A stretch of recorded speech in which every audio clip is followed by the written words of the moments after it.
ناظرین یہ جو رچرڈ گرینل والا معاملہ یہ کافی سیریس ہے. سیریس اس لیے ہے, اگر سیریس نہ ہوتا ناظرین پچھلے 2-3 دن سے پاکستان, جس طرح میں نے عرض کیا کہ میڈیا کے اوپر تواتر اس کی ڈسکشن ہو رہی ہے, اور جب اس کی اپوائنٹمنٹ ہوئی تھی ڈونلڈ جے ٹرمپ نے, وہ آپ کو دکھا بھی دیتے ہیں کہ ٹویٹ کیا تھا کہ یہ کتنا اہم بندہ ہے, مشکل فیصلے کر سکتا ہے, مشکل جگہوں کے اوپر کام کر سکتا ہے. سو اپیرنٹلی لگتا ہے یہ ڈونلڈ جے ٹرمپ کا ٹرسٹڈ ہے. تو جس انداز سے سوشل میڈیا کے اوپر ڈسکشن ہو رہی ہے, یہ اس کے اوپر ہم کیا سرائی کر سکتے ہیں کہ کیا وہ اپنی مرضی سے کر رہا ہے, کیا امریکہ میں ابھی تک اس کے اوپر کسی نے نوٹس کیوں نہیں لیا, یہ سوالات ہیں. ہاں ظاہر ہے ڈیزگنیشن اسپیشل مشنز کام ہی اس کا یہ دنیا کے اندر جو ہے انہوں نے اپنی پالیسیز دینی ہے اپنی حکومت کو.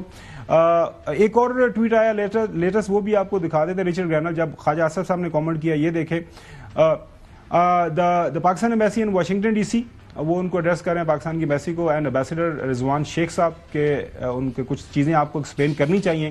یہ جو ڈیتھ تھریٹس ہیں, crazy talk about the operation Goldsmith from the minister of defence is reckless, there should be a review of what the U S taxpayers provide to Pakistan in aid. وہ کہہ رہے ہیں کہ جی ہم مدد بھی کرتے ہیں, یو ایس ایڈ بھی کرتا ہے, ایم ایف کو بھی انہوں نے ایڈریس کیا ہے کہ یہ کیا منسٹر فار ڈیفینس جو ہیں پاکستان کے, یہ ان کو اس طرح کے بیانات دینے چاہیے. ایک اور خبر ناظرین آج چھپی ہوئی ہے, جو پاکستان کے ایمبیسڈر ہیں ان کو پاکستان بلا لیا گیا ہے, جو یو ایس کے اندر ہے. 20 جنوری سے پہلے ظاہر ہے وہاں پہ نئی جو حکومت آ رہی ہے, کس طرح وہاں پہ جانا ہے, کیا کرنا ہے. حسن ایوب صاحب تیاری کر کے بیٹھے ہوئے ہیں. یہ تو پہلے جو بی نقوی صاحب نے کہا کہ ٹرمنالوجی وچ یہ گولڈ اسمتھ والی, گولڈ اسمتھ مطلب کوئی گولڈ شوڑ ہے, سونا شونا ہے. تو کیا یہ آپریشن گولڈ اسمتھ, کیا یہ صرف ٹرمنالوجی ہے کہ یا تسی سمجھتے ہو کہ یہ گولڈ اسمتھ ہوئی ہے جڑا جنہیں جواب دیتا ہے انہوں نے جواب دینا؟ زیک گولڈ اسمتھ وہ آپریشن گولڈ اسمتھ ہے, سب سے بڑے ڈونر ہیں جو ہے اسرائیل کے. آپ اخلاف یہ فیملی بالکل, یہ اسرائیل کی فیملی جو اسرائیل کو سب سے زیادہ ڈونیشن دینے والی, سب سے پرانا ڈونیشن دینے والی فیملی ہے, اور اسرائیل کے ساتھ بالکل قریبی روابط ہیں ان کے. آج کی تو بات نہیں ہے, یہ دہائیوں پر جو محیط بات ہے. اور آپریشن گولڈ اسمتھ کا لفظ آپ نے میرے خیال سے خاکسار سے سنا ہوا تھا. میں تو سن رہا ہوں کافی عرصے سے. ہاں جی, تو وہ خواجہ صاحب نے تو آج استعمال کیا, کل استعمال کیا. تو زیک گولڈ اسمتھ کو پھر ری ٹویٹ کرتے ہیں رچرڈ گرینل. کون کر رہا ہے؟ رچرڈ گرینل جو ہے انہوں نے ری ٹویٹ بھی کیا.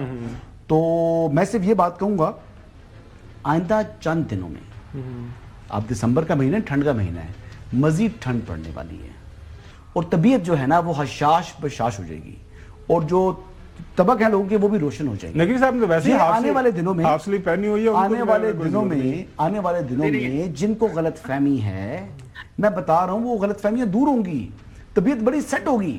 اور جو بھنگڑے ڈال رہے ہیں نا, وہ پھر اس بات پر بڑا ملال کریں گے کہ ہم نے یہ بھنگڑے کیوں ڈالے, کیوں ہم نے جو ہے وہ اس قسم کی دھمالیں ڈالی, جبکہ حقیقت کا دور دور سے اس سے کوئی تعلق نہیں تھا. تو رہا سوال اسرائیل کا, تو اسرائیل بالکل یقینی طور پر پاکستان کو غیر مستحکم دیکھنا چاہتا ہے. پاکستان نے اس کو سفارتی لحاظ سے قبول بھی نہیں کیا, تو لہٰذا اس وقت پاکستان اس کی آنکھوں میں کھٹکتا ہے, اور پاکستان کے نیوکلیر اثاثے اس کی آنکھوں میں کھٹک رہے ہیں, اور پاکستان کو عمومی طور پر کمزور دیکھنا چاہتا ہے. چودھری عمران صاحب, میں آپ کے پاس آتا ہوں. آپ مجھے یہ بتائیے گا کہ یہ کیا ایسے ہی مطلب شور مچا ہوا ہے, ایک بندہ ہے ابھی اس کی نامینیشن ہوئی ہے, ابھی 20 جنوری بڑی دور ہے, مجھے تو لگ رہا ہے سوشل میڈیا کے اوپر چونکہ ملینز آف ویوز مل رہے ہیں, تو انہوں تو نیندر ہی نہیں پہنی آج کل نا.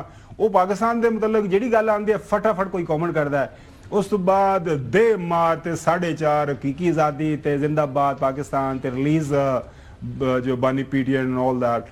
سو ہی از جسٹ انجوائنگ دیٹ. اور کچھ لوگوں کا یہ خیال ہے کہ 20 جنوری کے بعد یہ معاملہ سارے جو ہے ٹھنڈے ہو جائیں گے. ابھی جو حسن ایوب صاحب نے بتایا کہ سارے معاملات سے ایسا ہی ہے, تو مزید ٹھنڈ پی جائے گی. کل پرسوں ٹھنڈے کرا تے اینی زیادہ تانوں جو ہے نا ٹپن نچن دی لوڑ کوئی نہیں ہے, جڑے تسی مطلب خام میں جڑے سردی میں بھی اچھل کود رہے ہیں. چوہدری صاحب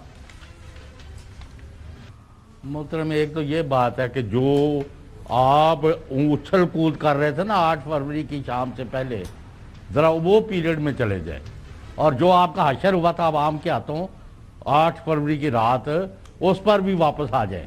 تو اس طرح کی فضول باتیں کرنے کا نہ کوئی فائدہ ہے, نہ کوئی اس کا ملک میں سٹیبلٹی آنی ہے, نہ اکنامک ایکٹیویٹی جنریٹ ہونی ہے. آپ کی جو خواہشاتی وہ سب دم توڑ گئی ہیں. پاکستان کے عوام نے تمہارے تمام ستیہ ناش پھیر دیا, میڈ کر دیا.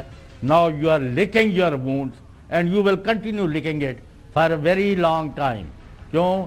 عوام کو شکست نہیں دی جا سکتی, اور جو عوامی قوتیں ہیں they are marching towards the victory stand and you will hear the march very soon. کیا باتیں کر رہے ہیں فضول ایک اپنا وہ کیا اس نے گرینل نے کیا کہہ دیا بھائی وہ کیا کہہ رہا ہے کہ وہ کہتا ہے کہ ایک لیڈر ہے اس کو آپ خواہ مخواہ جعلی اور جھوٹے مقدموں میں پھنسا کے بیٹھے ہوئے رہا کریں سپریم کورٹ آف پاکستان نے رچرڈ گرینل سے اور اس سے اور صاحب آپ سے سوال پوچھ رہا ہوں کہ رچرڈ گرینل کا کہنا سپریم کورٹ آف پاکستان کا حکم ہے یا پاکستان کی کوئی وہ اعلیٰ عدلیہ میں بیٹھا ہوا ہے بندہ وہ کون ہے ہی از آؤٹ سائڈر اور یہ پاکستان کے اندرونی افیئرز کے اندر کسی قسم کی دباؤ کو بالکل نہیں معاملات کے اندر یہ بات کر سکتا ہوں خبر بھائی چھوٹی سی بات ہم کو وینٹیلیٹر پہ پڑے ہوئے ہیں مطلب خام خام میں ایسے بات کرتے ہیں سر ایک چھوٹی سی بات کر سکتا ہوں 1 منٹ 1 سیکنڈ جی جی میں صرف یہ کہنا چاہ رہا ہوں گنیل صاحب کے جو مسلسل ٹویٹ آ رہے ہیں اس نے عمران خان صاحب کے خلاف جو فضا بنی ہوئی تھی اس کو مزید مضبوط کر دیا ہے بجائے کم ہونے کے صحیح کہہ رہے ہیں رائے